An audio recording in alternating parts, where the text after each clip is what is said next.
지난 25일이 성탄절이었지 않습니까? 그죠? 예, 성탄절 하면은 세상은 평화를 많이 떠오릅니다. 떠올리죠? 그래서 평화를 또 성탄절을 통해서 추구하기도 하는데, 지난 25일 성탄절에 이스라엘과 하마스 간의 전쟁은 멈추지 않았고, 또 이 가자 지구에 대한 이스라엘의 폭격으로 인해서 무려 250명이 또 희생을 당했습니다. 그래서 언론은 그날을 피해 크리스마스다 이렇게 표현했습니다. 참 끔찍하잖아요, 그죠? 피해 크리스마스다. 뿐만 아니라 지금 여러분 계속해서 뉴스를 듣고 계시지만 러시아와 우크라이나 간의 전쟁은 계속 공방전이 벌어지고 있고, 또 계속해서 지구촌에 이런 분열들이 일어나고 있는 것들을 봅니다. 왜 우리 눈앞에 이런 일들이 일어나고 있을까요? 좀 세상이 평화로우면 안 될까요? 왜 자꾸 이렇게 전쟁의 소문들이 계속해서 들릴까요? 오늘 우리가 다루게 될 이 내용이 그 이유를 말하고 있습니다. 오늘 두 번째 인을 떼는 내용을 다루고 되는데, 이 내용을 좀 이해하기 위해서 먼저 좀 우리가 알고 있어야 되는 것이 있습니다. 첫째는 첫 번째부터 네 번째 인을 떼는 내용은 하나의 내용이다. 인간의 타락에 그 초점이 집중된다라고 하는 것이죠. 그러니까 이 네 번째 인까지 떼는 모든 내용들은 인간의 타락으로 인해서 일어나는 그런 모습이다라고 하는 것이죠. 그 다음에 두 번째 우리가 먼저 알고 있어야 되는 내용은 이 인, 나팔, 대접, 심판은요, 이 종말에 일어날 일이라는 것이죠. 종말에 일어날 일인데, 여기서 말하는 종말이라고 하는 것은 예수님이 다시 오시는 재림의 날을 이야기하는 게 아닙니다. 예수님이 재림하시는 그 날은 인류의 역사가 끝나는 날입니다. 그래서 끝날이죠. 종말이 아니라 끝날입니다. 여기서 말하는 종말이라고 하는 것은 예수님이 베들레헴에 오신 그 초림 때부터 다시 오시는 재림 때까지의 기간을 이야기합니다. 다시 말하면 지금 우리가 살고 있는 이 시대가 종말의 시대를 살고 있는 것이죠. 그래서 이 심판의 내용은 바로 예수님의 초림과 재림 사이에 있는 이 종말에 있을 이야기다라는 것이죠. 그러니까 이 심판의 내용은 우리가 살고 있는 이 시대에 일어나는 일이다라는 것이죠. 이걸 우리가 알고 있어야 되는 것이고요. 그 다음에 세 번째, 이 인을 떼는 심판의 내용은 주님이 세상에 외치는 메시지가 아니에요. 누구에게 주는 메시지예요? 교회에 주는 메시지예요. 그래서 교회가 들어야 되고 교회가 알아야 될 메시지다라는 것이죠. 자, 지난주죠. 첫 번째 인을 떼는 내용을 다뤘을 때 흰말과 흰말을 탄 자가 등장을 했습니다. 흰말을 탄 자는 그리스도가 아니다라고 했죠. 그죠? 그리스도가 아니라 그리스도의 흉내를 내는 적 그리스도이거나 하나님 자리에 앉은 인간을 이야기할 수 있다고 했습니다. 그가 적 그리스도라면 진리 전쟁을 통해서 성도들을 미혹하는 자일 수 있고요. 또 하나님 자리에 앉은 인간이라면 그는 타락한 인간의 그 욕망, 끊임없이 이기려고 하는 그 욕망 때문에 결국 벌어지는 일들이 뭐예요? 전쟁이 벌어진다라는 것이죠. 그리고 또 당시 로마가 우리의 지배를 받으면 평화를 얻는다, 팍스 로마나라고 구호를 외쳤는데, 로마가 평화를 주겠다라고 말하는 그 평화는 실제 평화가 아니라는 것이죠. 로마의 지배를 통해서 얻는 그 평화는 진짜 평화가 아니라 사실은 칼의 평화고 피의 평화죠. 가짜 평화라는 거예요. 그래서 이 첫 번째 인을 떼는 이 심판의 내용을 통해서 교회에 주신 메시지는 뭡니까? 교회는 진리 안에 바로 서 있어야 된다는 거예요. 어떤 미혹에도 흔들리지 말고 바른 진리 안에 서 있어야 될 뿐만 아니라 세상이 우리 따라오면 평화 얻는다라고 하는 그 말에 속지 말라는 거예요. 세상은 우리처럼 살아야 너희네들이 평화를 얻는다라고 교회를 유혹한다는 거예요. 근데 세상을 따라가면 교회가 평화를 얻습니까? 그래서 세상과 동화되고 세상과 타협하고 그렇게 살면 평화 있습니까? 없다, 그런 이야기예요. 세상은 그렇게 말하죠. 평화 있을 거라고 말하는데, 그래서 성도들이 세상과 타협하고 세상과 동화되어 가지고 세상 사는 사람처럼 똑같이 그렇게 살면 세상은 그렇게 이야기합니다. 뻥이야, 이렇게 이야기해요. 평화 준다 그래 놓고는 뻥이야, 이렇게 이야기해요. 평화 없어요. 평화 없어요. 속지 말라는 거예요. 속지 말라는 거예요. 자, 오늘 이제 두 번째 인을 떼시는 내용인데, 두 번째 인도 그리스도께서 떼세요. 예수님이 두 번째 인을 떼시자 네 번째 인까지 떼실 때 등장하는 천상적 존재인 네 생물이 차례로 등장하는데 두 번째 생물이 등장하죠. 그래서 말을 향하여서 오라라고 합니다. 그랬더니 붉은 말이 등장하고 그 탄자가 등장합니다. 그리고 허락을 받아서 땅에서 화평을 제하여 버립니다. 그리고 서로 죽이게 하죠. 그리고 큰 칼을 받았더라라고 하는 내용이 오늘 두 번째 인을 떼는 내용입니다. 자, 첫 번째 인을 뗐을 때 등장하는 말은 흰 말이었습니다. 근데 두 번째 인을 뗐을 때 붉은 말이 등장합니다. 말의 색깔이 달라졌어요. 말의 색깔이 달라졌다, 바뀌었다라고 하는 것은 말의 색깔이 전달하는 메시지가 있다는 거예요. 다시 말하면 말의 색깔은 그 말을 탄 자가 하는 역할을 드러냅니다. 그 말을 탄 자의 역할이 무엇인지를 드러내는 것이 그 말의 색깔입니다. 자, 두 번째 인을 뗐을 때 말의 색깔이 붉은색이죠. 여러분, 붉은색 하면 제일 먼저 떠오르는 게 뭐예요? 여기 막 꽃도 붉은색이고 우리 찬양대도 붉은색 이게 표시가 있고, 예. 여러분, 붉은색 하면 제일 먼저 떠오르는 게 뭐예요? 옛날에는 공상당, 처부수자 공상당 그렇죠. 너무 반공 교육을 잘 받아가지고 저도 공상당은 빨간색인 줄 알았어요, 그죠? 예. 제가 전방에서 군 생활했는데 앞에 적 지피 이렇게 카메라로 이렇게 보면요 빨간색이 아니더라고요. 우리하고 똑같이 생겼더라고요. 여러분, 빨간색 하면 딱 떠오르는 게 뭡니까? 제일 먼저 피죠. 예. 여기 붉은 말이 상징하는 것은 피를 이야기합니다. 다시 말하면 바로 이 세상에 일어날 끔찍한 일로서 유혈사태, 살육을 이야기합니다. 살육을 상징합니다. 붉은색 말은 그것을 상징합니다. 그래서 이 붉은 말을 탄 자가 허락을 받죠. 허락을 받고 땅에서 뭘 제하여 버립니까? 화평을 제하여 버리죠. 그리고 서로 죽이게 합니다. 또 큰 칼을 받잖아요. 자, 이 붉은 말을 탄 자가 허락을 받았다라고 표현하고 있는데, 이 허락을 받다라고 하는 단어가 에도테라고 하는 헬라어라고 했습니다. 이 에도테라고 하는 헬라어는 신적 수동태라고 표현했습니다. 허용하다, 그런 의미죠. 허용하다. 다시 말하면 이 붉은 말을 탄 자가 하는 그 역할은 스스로 자기의 의지와 결단으로 행동하는 것처럼 보여도 사실은 하나님의 통치 안에 있고 하나님이 허용하시는 그 일을 하고 있다는 거예요. 그러니까 붉은 말을 탄 자가 땅에서 뭘 제거해요? 화평을 제거해버리는 그 행위를 할 때 누가 허용을 했다는 거예요? 허락을 한 것이 아니고, 하나님이 시켜서 하는 게 아니고 하나님이 그것을 허용하셨다, 그런 이야기죠. 그래서 이 붉은 말을 탄 자가 땅의 화평을 없애버려요. 화평을 제거합니다. 그래서 사람들 하여금 어떻게 해요? 서로 죽이게 하죠.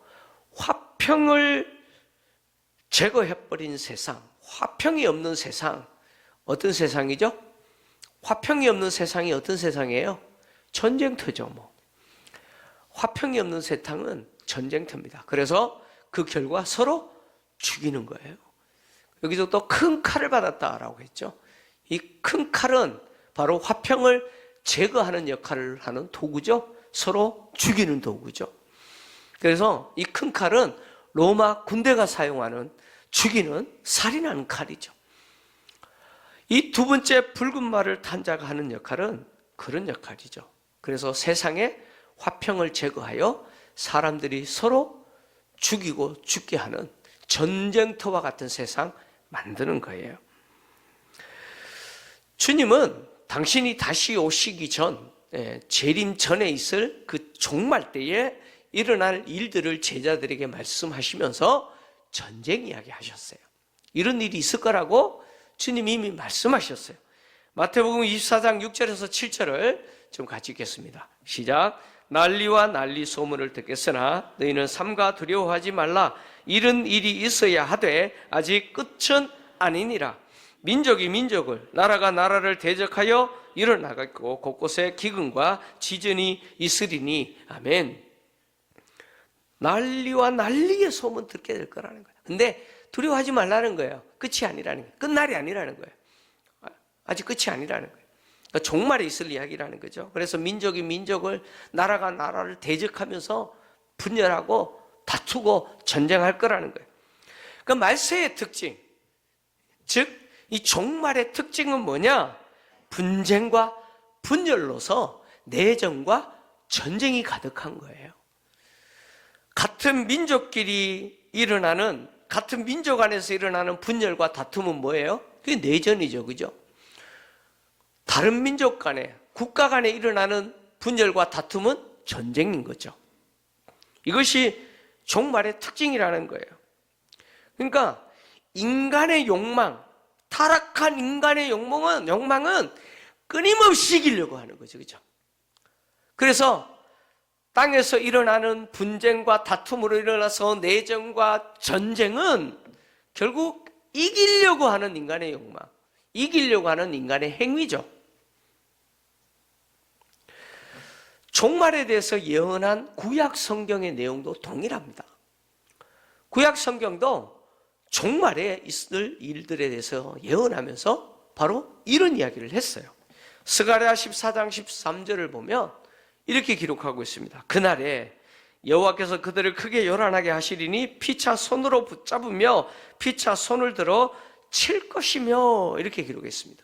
이 내용은 무슨 이야기냐면 하나님이 스가랴 선지자를 통해서 예루살렘이 회복될 거다라고 말씀하셨어요. 그러니까 예루살렘을 회복시키실 거라는 거예요. 그리고 예루살렘을 회복시킬 때 예루살렘을 친 자들, 예루살렘을 공격한 자들에게 하나님이 어떤 심판을 행하시느냐? 서로 손을 잡고 서로 손을 치는 전쟁이 일어날 거다. 이렇게 종말의 심판을 선언하셨습니다. 그러니까 분쟁과 분열이 일어날 거라는 것이죠. 이사야서 19장 2절을 보면 이사야 선지자가 이렇게 기록을 했습니다. 같이 읽겠습니다. 시작.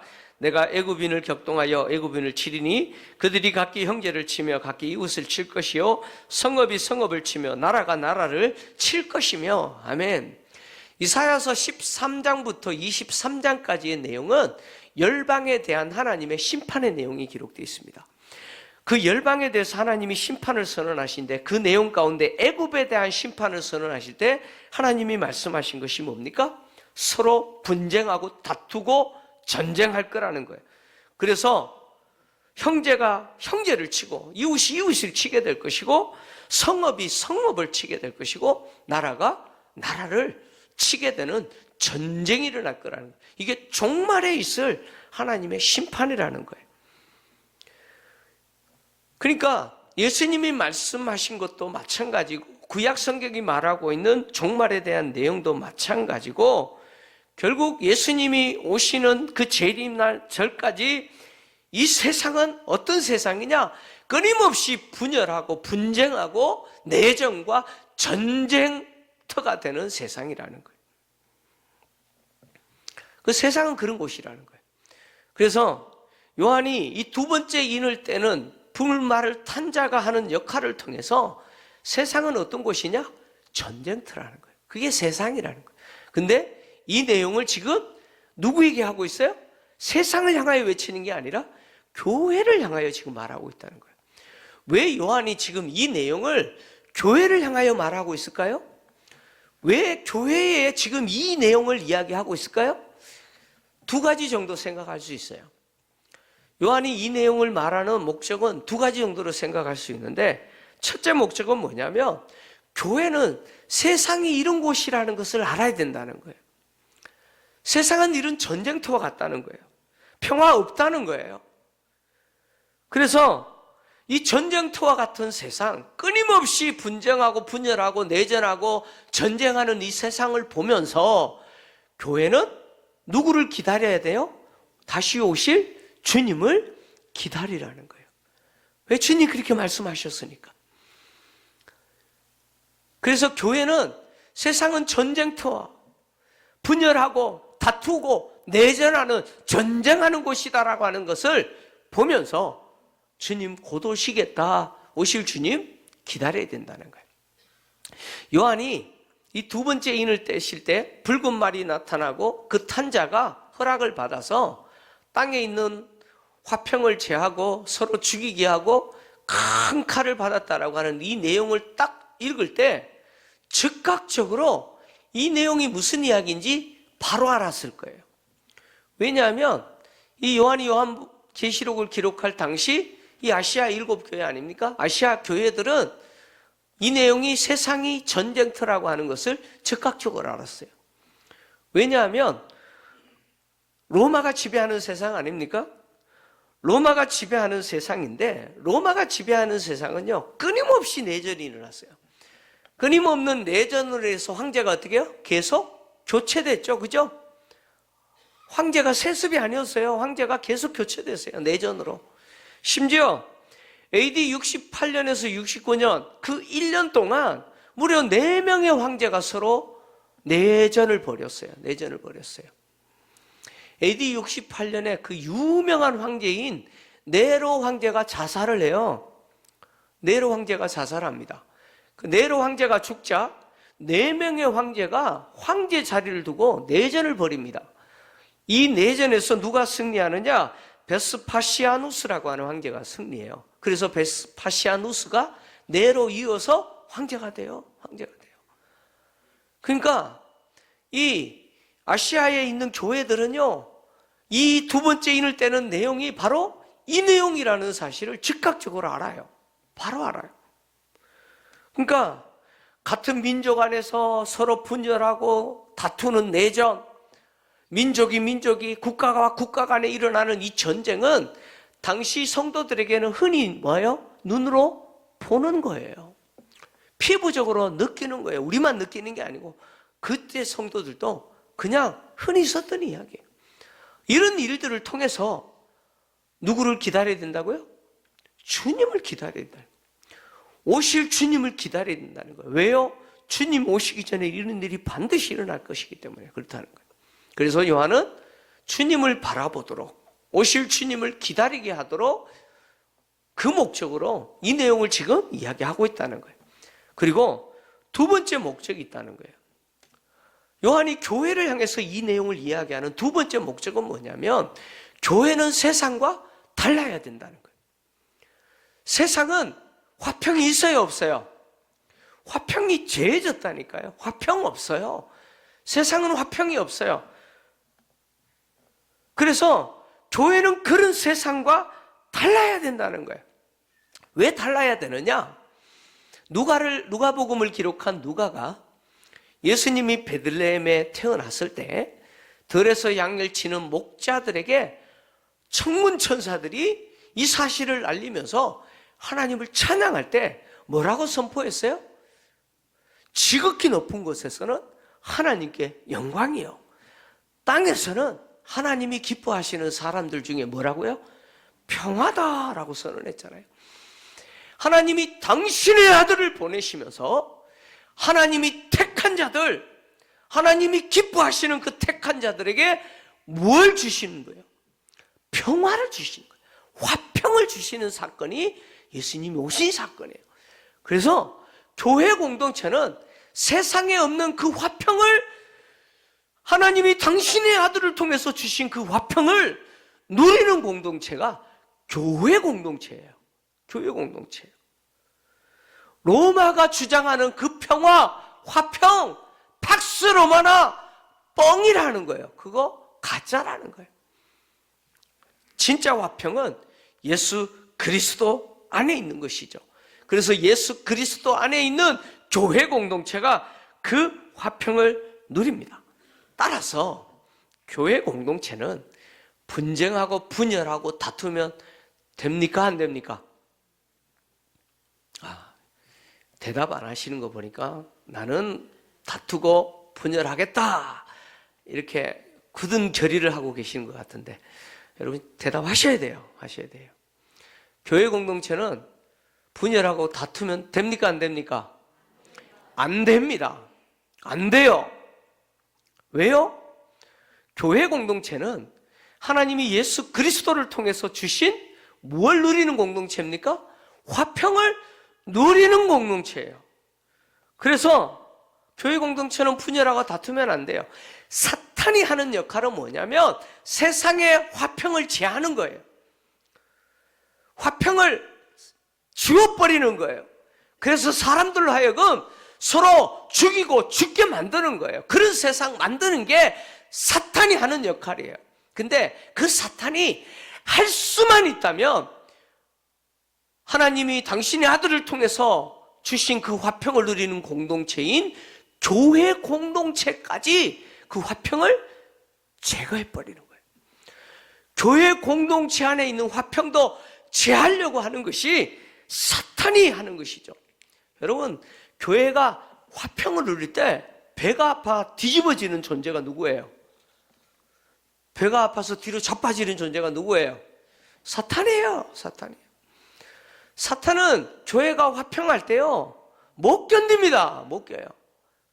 그래서 어떻게든 교회로 하여금 화평을 제거하고 분열하고 다투게 하는 것이죠. 여러분, 초대교회가 무너진 이유가 뭐냐면 바로 이 다툼 때문이었어요. 그래서 초대교회에 보낸 바울의 편지 내용에는 항상 이런 내용이 포함됩니다. 하나 되라, 화평을 지켜라, 항상 이런 내용이 포함돼요.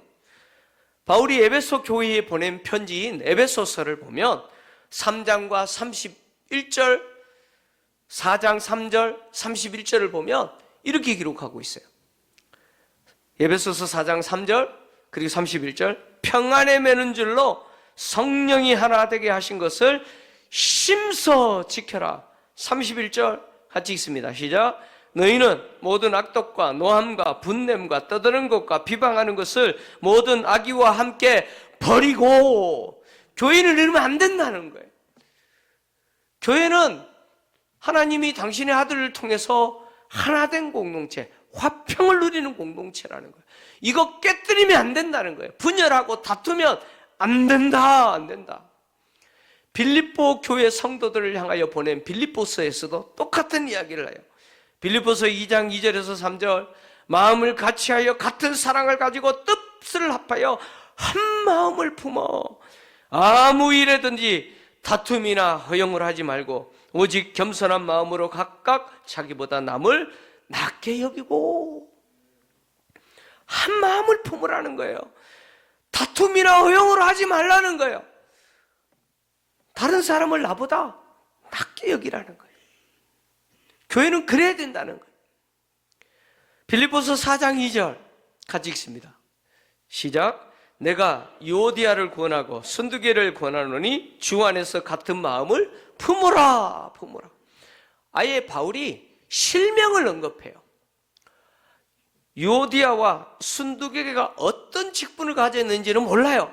근데 이렇게 실명까지 언급하고 있는 것을 보았을 때 그 빌립보 교회 안에 지도적인 역할을 하는 사람들이죠. 우리식으로 이야기하면 여든도의 회장 이상급이라는 거예요. 그러니까 빌립보 교회가 나는 유오디아 편, 나는 순두계 편으로 나눠져 가지고 뭐 하고 있어요? 서로 다투고 있다는 거예요. 다투고 있다는 거예요. 그래서 바울이 그러면 안 된다는 거예요. 교회는 하나 돼야 된다는 거예요. 마음을 같이 한 마음을 품어야 된다는 거예요. 사탄은 어떻게 해서라도 교회로 하여금 다툼을 일으키고, 그래서 주님이 우리에게 주신 그 화평을 잃어버리게 만들죠. 초대 교회 가운데 가장 다툼이 심했던 교회가 고린도 교회죠. 그럼 고린도 교회입니다. 고린도전서 3장 3절 같이 읽겠습니다. 시작. 너희는 아직도 육신에 속한 자로다. 너희 가운데 시기와 분쟁이 있으니 어찌 육신에 속하여 사람을 따라 행함이 아니리요. 아멘. 그렇습니다. 이게 무슨 이야기냐? 고린도 교회는요, 바울파, 아볼로파, 게바파, 게바는 베드로예요. 게바파, 그리고 이도 저도 나는 우리 그리스도파다. 그리스도파. 이렇게 네 개의 분파로 나누어져서 지지고볶고 아주 열심히 싸웠습니다. 근데 결국 그것이 주님을 따르는 것이 아니라 누굴 따르는 거예요? 사람 따르는 거예요. 나는 바울 편, 나는 아볼로 편, 나는 게바 편, 나는 그리스도 편. 이렇게 서로 나눠져서 싸우는 거예요. 다투는 거예요. 분열하는 거예요. 이런 고린도 교회를 향해서 육신에 속해 있다는 거예요. 여전히 육신에 속해 있다는 거예요. 그래서 고린도전서 11장 16절에서 19절 바울이 고린도 교회를 향해서 이렇게 기록을 했어요. 자, 같이 읽습니다. 시작. 논쟁하려는 생각을 가진 자가 있을지라도 우리에게나 하나님의 모든 교회에는 이런 관례가 없느니라. 내가 명하는 이 일에 너희를 칭찬하지 아니하나니 이는 너희의 모임이 유익이 못되고 도리어 해로움이라. 먼저 너희가 교회에 모일 때에 너희 중에 분쟁이 있다 함을 듣고 어느 정도 믿었거니와 너희 중에 파당이 있어야 너희 중에 옳다 인정함을 받는 자들이 나타나게 되리라. 아멘. 논쟁하는 자들이 있다는 거예요. 근데 그것은 교회에서 있어서는 안 될 이야기라는 거예요. 서로 분열하고 다투는 일은 절대 있어서는 안 될 이야기라는 거예요. 그래서 바울은 뭐라고 이야기하느냐? 고린도 교회가 주일날 모임을 갖는데 그 모임이 유익한 모임이 아니라 도리어 해롭다 이렇게 이야기합니다. 차라리 너희들이 안 모이는 게 좋다 이렇게 이야기합니다. 여러분, 교회를 향해서 바울이 모이지 마라 이렇게 이야기합니다. 여러분, 얼마나 충격적이에요. 그죠? 여러분, 그렇게 느껴지십니까? 교회는 모여야 되잖아요. 그죠? 근데 안 모이는 게 더 좋다라고 이야기합니다. 모이는 게 해롭다라고 이야기해요. 그러면서 바울이 이렇게 이야기해요. 너희가 모일 때 분쟁이 있다라는 이야기를 내가 들었는데 그거 내가 듣는데 어느 정도 내가 그거 믿었다는 거예요. 믿었을 뿐만 아니라 너희 중에 파당이 있어야 너희 중에 옳다 인정함을 받을 사람들이 나타나리라 이렇게 말했어요. 이 말이 무슨 이야기냐면 역설적인 표현이에요. 역설적인 표현. 역설적인 표현은 우리식으로 하면 이런 표현이죠. 그래, 네 잘났다 이런 표현이죠. 그죠? 네. 네 마음대로 해라. 이 말이 무슨 표현이에요? 여러분, 역설적인 표현이에요. 그래, 너 잘났다라는 말이 잘났다는 말입니까? 진짜 못났다는 말이에요. 못났다는 이야기죠. 네 마음대로 해라라는 말이, 예? 내 마음대로 해도 된다는 이야기예요? 마음대로 하면 안 된다는 이야기예요. 지금 바울이 너희 중에 바당이 있어야 너희 중에 옳다 인정함을 받는 자들이 나타나리라 라는 말은 이런 역설적인 표현이에요. 다시 말하면 고린도 교회가 왜 이렇게 분열하고 다투느냐? 그 이유가 자기가 옳다고 인정함을 받는 자들 때문이라는 거예요. 자기가 옳다고 인정함을 받으려고 하는 자들 때문에 고린도 교회가 이런 다툼과 분열이 일어났다는 거예요. 자, 여러분, 모임 중에서 내가 옳다고 인정함을 받기 위해서는 다른 사람은 옳아야 돼요, 틀려야 돼요? 내가 옳다고 인정함을 받기 위해서는 다른 사람은 옳아야 돼요, 틀려야 돼요? 여러분, 틀려야 되는 거예요. 다른 사람이 옳아버리면 나는 틀리게 되는 거예요. 내가 옳다고 인정함을 받기 위해서는 다른 사람은 틀려야 돼요. 그래서 다른 사람을 틀리게 만드는 거예요. 그게 뭐예요? 논쟁하고 주장하고 다투고 분열하는 거예요. 이게 고린도 교회의 모습이었다는 거예요. 자기 잘났다라고 하는 거 드러내는 거예요. 그래서 자기가 옳다라고 하는 거 그거 인정받으려고 다른 사람은 틀렸다라고 틀린 사람으로 만들면서 그렇게 분쟁하고 분열하는 것이죠. 교회에 일어나는 분쟁들을 가만히 분석해 보면 사실 옳고 그름의 문제예요. 옳고 그름 갖고 맞냐 틀리느냐 이거 갖고 다툰다는 거죠. 그래서 내가 생각할 때 옳다라고 생각하는 것은 교회의 화평을 깨뜨려 가면서까지도 어떻게 해요? 주장하는 거예요. 주장하는 거예요. 그래서 교회를 세울 때 옳으냐 틀리느냐 이 기준만을 가지고 교회를 세우려고 해요. 교회는 절대로 그렇게 세워지지 않는데, 그렇게 세워서는 안 되는데 옳고 그름만을 가지고 교회를 세우려고 하는 거예요. 그래서 내가 옳다고 생각하는 그거 주장하면서 교회의 화평을 깨뜨려 버리는 거예요. 아시아에 보낸 7 교회의 편지가 2장부터 3장 내용 아닙니까? 아시아 7 교회에 보낸 편지 내용 가운데 에베소 교회에 보낸 편지 내용이 뭐였습니까? 칭찬과 책망이었지 않습니까? 칭찬은 진리를 지켰다라고 하는 것에 대한 칭찬이었습니다. 책망은요, 첫사랑을 버려버렸어요. 다시 말하면 에베소 교회는 옳은 것 지키려다가 뭘 버려버려요? 사랑을 버려버렸다는 거예요. 옳은 것 주장하다가 결국 다른 사람을 공격하고 사랑이 없는 교회 만들어버린 거예요. 그것이 에베소 교회예요. 에베소 교회예요. 내가 옳다고 생각하는 그 일을 주장하면서 다른 사람에게 상처를 주는 거예요. 다른 사람을 틀렸다라고 이야기하는 거예요. 그래서 교회로 하여금 시끄럽게 만들고 결국 사랑이 없는 교회가 되고 만 것이 사실 에베소 교회입니다. 여러분, 교회만도 아니죠. 가정 안에서 그런 일들이 일어나요. 가정 안에서도. 저희 집에 있었던 이야기인데요. 지금은 우리 아이들이 이제 제가 3명 키우고 있잖아요. 지금은 아이들이 커가지고 이제 그런 일이 없는데, 이 아이들이 이제 초등학교 다닐 때 이제 크리스마스 성탄절 예배 드리고 나면 이제 저녁에 야, 우리 오늘 외식 가자 그래가지고 밥 먹으러 가요. 그래서 차에 타고 야 하고 출발을 해요. 출발을 했는데 차 안에서요, 큰 놈은 지가 좋아하는 삼겹살 먹겠대요. 둘째 놈은 지가 좋아하는 짬뽕 먹겠대요. 셋째 놈은, 놈이란 표현 사용해서 죄송한데 안 좋은 일이라고 해서 그래요. 셋째 놈은 지가 좋아하는 떡볶이 먹어야 된대요. 불스 떡볶이 가야 된대요. 그래가지고 서로 싸우는데요, 지난번에 오빠가 결정했잖아, 이번엔 내가 가야 돼. 와, 그거 갖고요 차 안에서 지지고 볶고 싸워요. 야 하고 갔는데 결국 어떻게 하는 줄 아세요? 다시 집에 가자. 집에 가자. 오늘 안 먹어.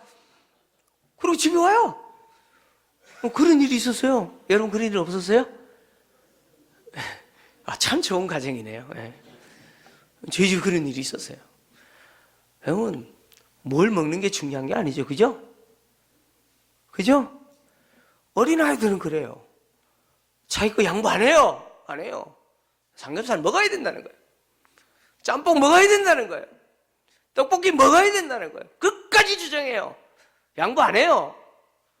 결국 아무것도 못 해요. 여러분, 교회도 그렇다는 거예요. 교회도 그렇다는 거예요. 여러분, 교회가 차를 살 때 현대 거 사면 어떻고 대우 거 사면 어때요? 그죠?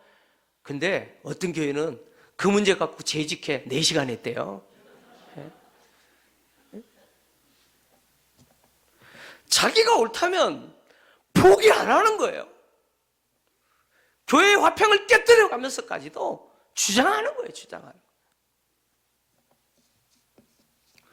내가 옳더라도 교회의 화평을 위해서 내려놓을 수 있어야 되는 거예요. 여러분, 있어야 되는 거예요. 오늘날 세상이 교회를 걱정하지 않습니까? 그죠? 교회가 세상을 걱정하는 게 아니고 세상이 교회를 걱정해요. 그래서 누가 싸우면 그런데요, 야, 여기가 예배당인 줄 알아? 그래요. 무슨 말인지 이해가 안 되시나요? 막 두 사람이 싸우면 야, 여기가 예배당인 줄 알아? 그래요. 예배당은 뭐 하는 곳이에요? 싸우는 곳이에요. 세상이 교회를 그렇게 걱정한다는 거예요.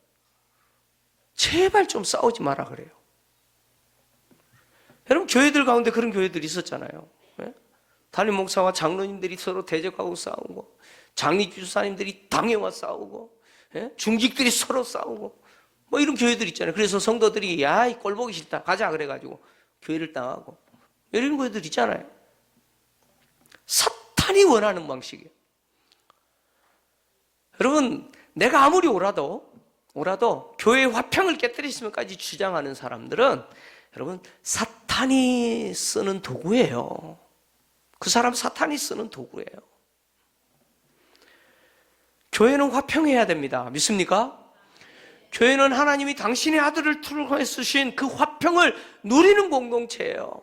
하나님을 인정하지 아니하고 하나님의 나라를 부정하는 세상에 하나님의 나라를 보여줘야 되는 공동체가 교회 공동체 아닙니까? 하나님의 나라는 애통하는 공동체가 아니에요. 하나님의 나라는 다투고 분열하는 나라가 아니에요. 하나님의 나라는 화평이 가득한 나라죠. 그 나라를 보여주는 공동체가 교회 공동체입니다. 여러분, 우리 교회가 그런 교회가 돼야 될 줄 믿습니다. 올 한 해 동안도 하나님의 은혜로 교회가 화평했지만 내년에는 더 화평한 공동체로 세워지는 일에 여러분들이 그 역할을 잘 감당하시기를 주의 이름으로 축원합니다.